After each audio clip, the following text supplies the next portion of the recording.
Stephen the Painter, ladies and gentlemen. You guys do me a favor and don't leave while I'm talking, because Kinsley's following me, and that'd be rude. He's got a lot of trouble here. I'm wishing now I had written something down, so it'll probably be really brief, because I just forgot everything I was going to say.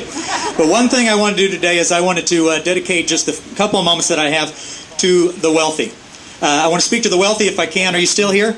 I want to speak to the wealthy, and I'm not one of them, but for over 25 years I've had this unique relationship with the wealthy, where in exchange for services rendered, I'm a painter, I have been compensated with pay, and I've been able to keep my God-given mandate to provide for my family, to feed my kids and pay my bills, so I think it's a system that's worked pretty well. But I did want to tell you this, that this morning as I was walking the roundabout up in Carthage, as I often do with my little sign, the blank stares that I saw while people were looking at this sign show me that we have a lot of education to do with people as far as tax policy. And we've heard a lot about tax policy today, but I'll tell you this. As we go out from this place and as we carry this movement on, I think we need to start adding some adjectives to our conversation. We need to be talking about punitive tax policy. We need to be talking about confiscatory tax policies, because that's what it is. It's punishing of those who have achieved. It's punishing those who have shown a measure of success. And here's the sad thing. I'll just say this. If I were to ask, are there any wealthy among us, you would probably be reluctant to raise your hands because you have been so stigmatized, especially lately.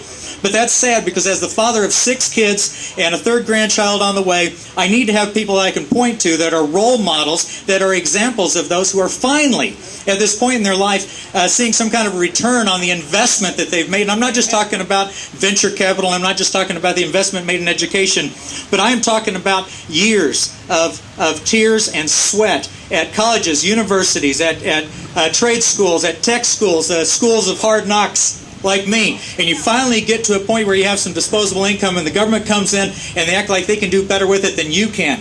That's not just a cliche. I'm telling you, it is not true.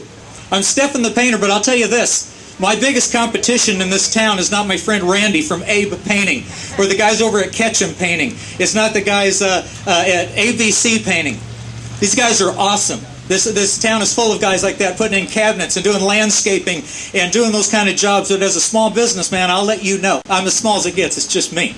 A lot of guys in this town are small businessmen, and they hire 2, 3, 5, 12 guys, and they are responsible for households having money to spend to pay bills. And I appreciate these guys. But these guys are not my competition. My competition is the government.